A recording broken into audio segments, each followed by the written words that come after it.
We have our next speaker, Dr. Tanvi Gaonkar, T23161, free paper 94, retropupillary iris claw lenses versus scleral fixated lenses in children with large subluxations. Dr. Tanvi, please.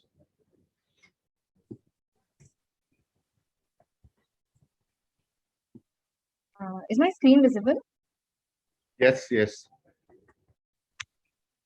A very good afternoon to everyone, to the respected judges and to all the other speakers. My name is Dr. Tanvi, and the topic of my presentation is retropupillary iris claw lenses versus scleral fixated lenses using Gotex in children with large subluxation. So the management of subluxated lenses varies from optical correction in low grades of subluxation to the removal of the lens and intraocular implantation in higher grade.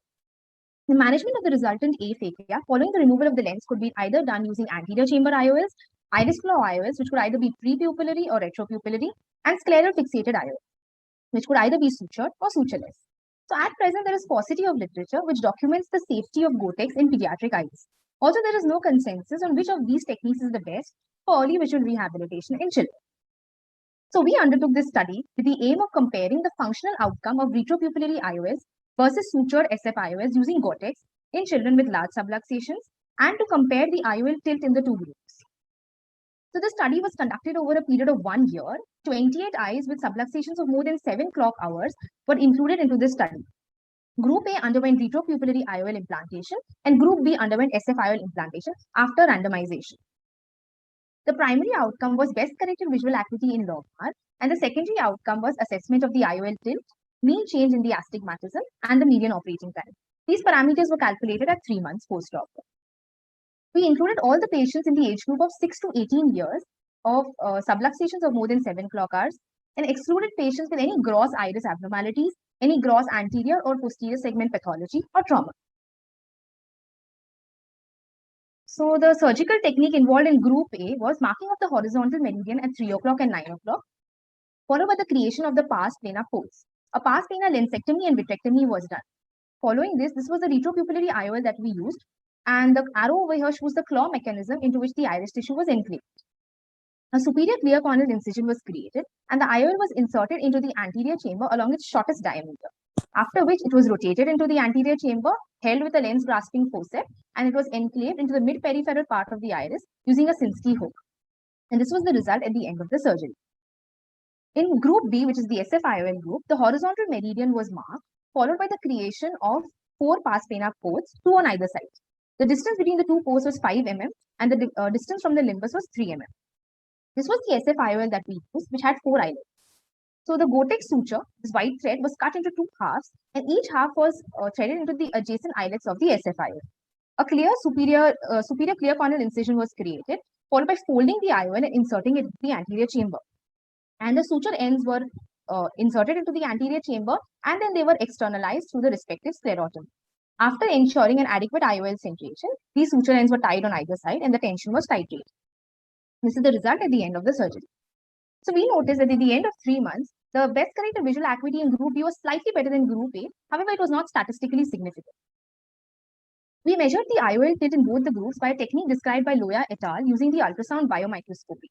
So the distance from the iris pigment epithelium to the anterior surface of the IOL was calculated superiorly and inferiorly for the vertical meridian and nasally and temporally for the horizontal meridian. So the difference between the two values was more than 100 microns. It was considered to be a significant tilt for that particular meridian.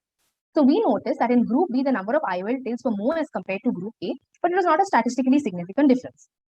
We also compared the astigmatism between the tilts and the no tilt group, and we found that the astigmatism was higher in the tilt groups.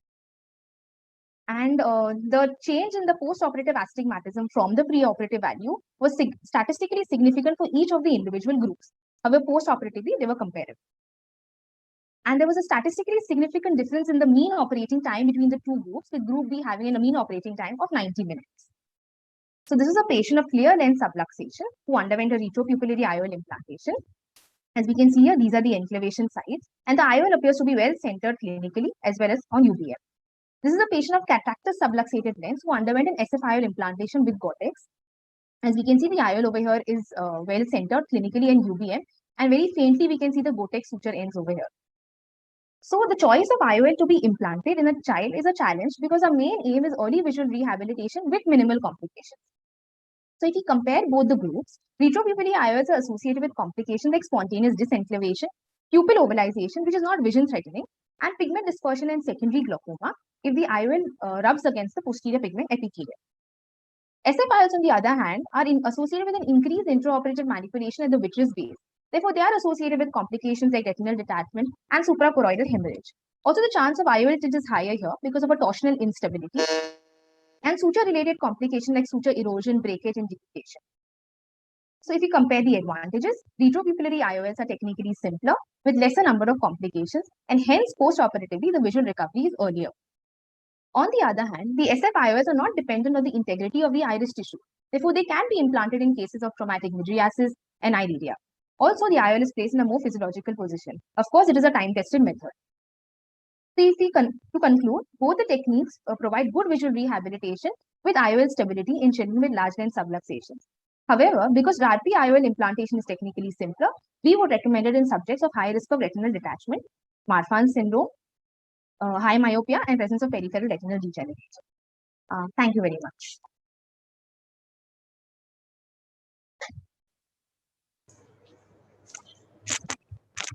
Over to our judges for the questions. Thank you very much, Tanvi. You said pediatric age group, right? Yes, sir. What is the cutoff age you had? Young. So we use it from 6 to 18, and our mean age group was 9 years, sir. And do you have any fluctuation in the vision because this IOL is iris fixated? Any patient complaint of fluctuation? So we did not have any complaints of fluctuating visual acuity in any of the patients.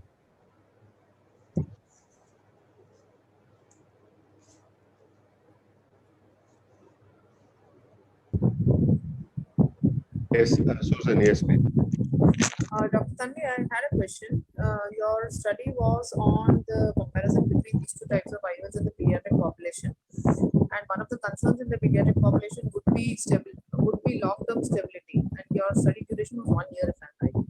So, I think would you be able to draw this conclusion that you made about IOL stability with a 1 year duration? Because for a child, the stability, when you think, is in terms of decades and not 1 year. Yes, ma'am. Actually, ma'am, when I submitted the abstract for this conference, ma'am, we had only finished 3 months. But as of today, we finished 1 year. And we are planning to extend the follow-up even more so that we could give definitive results at the end of the surgery, at the end of the study, sir. So, ma'am, at 1 year, yes, we cannot definitively say, ma'am, but at this stage, we can say that, ma'am, both are equal and there have been no IOL-related complications in both the groups. But yes, ma'am, we need a longer follow-up. Okay, so I think what you mean to say is IOL-related complications and not long-term stability of the IOL. Because long-term stability in the pediatric age group would be decades. Yes, ma'am. Actually, I meant the long-term only in terms of the IOL tilts and the dislocations or any significant decentrations which happen eventually. Okay, and what was the iris claw lens made of? What was the material?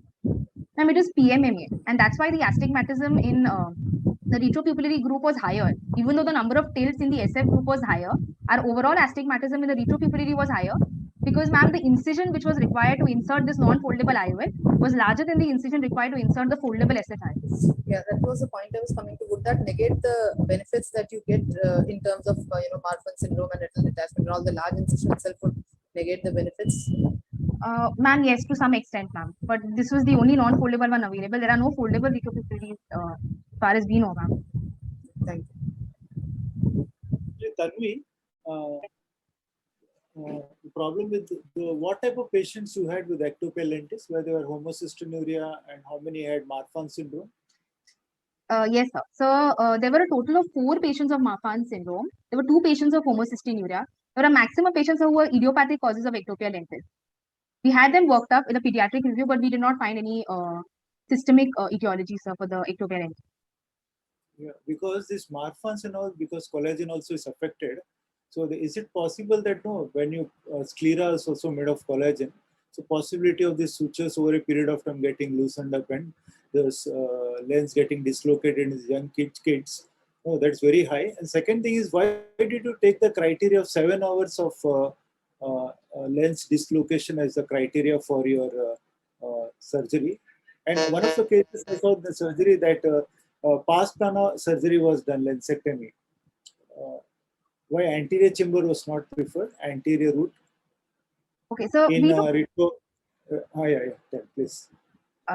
so actually we took it more than 7 clock hours is because less than 7 clock hours, it is not really indicated to remove the lens. We can still place a CTR or a CONE. So more than 7 clock hours, yes, it is indicated if we do a lensectomy. So that's why we took 7 clock hours. Anything about 6 to 7 to 8 clock hours. Even if the patient had a less number of clock hours, but we thought it's a progressive subluxation, we would do a lensectomy. But that was the cutoff for the 7 clock hours. And Because if the zone is aphakic, no, you don't have to do a lensectomy. Only if the lens equator is in the visual axis, you need to do the lensectomy because that is amblyogenic. yes, If the lens equator is not there in the visual axis, you don't have to do a lensectomy. If the lens is 6 to 7 clock hours away and you have a lot of aphakic zone, you can do a good retinoscopy and give glasses to the patient. so actually we did all that. We did that. That was the first line of management for every patient. Any child who came to us with a significant subluxation, we did a refraction and we checked the best corrected visual acuity, sir. So if there was not a very significant improvement or if the patient's near vision was poor, that's when we intervene, sir. So you looked at the degree of astigmatism, lenticular as well as corneal astigmatism. Yes, sir. We checked the amount of astigmatism and so we checked the preoperative keratometry values. One to check the amount of corneal astigmatism and also for the lens IOL power calculation, sir. So none of them had the astigmatism which came post-op. So we attributed to the lenticular, the IOL tilt, sir, because preoperatively no one had a very significant astigmatism. Any of your eye patients had IOL tilt or IOL dislocation? No, sir. Actually, there were 4 patients in the SFIL group which had a significant IOL tilt, sir. But that has remained the same over the past 1 year. There has been no change in the amount of tilt or no change in the amount of astigmatism. Fine. Were Thank you, all surgeries performed by the same surgeon? Yes, ma'am. All were performed by the same surgeon.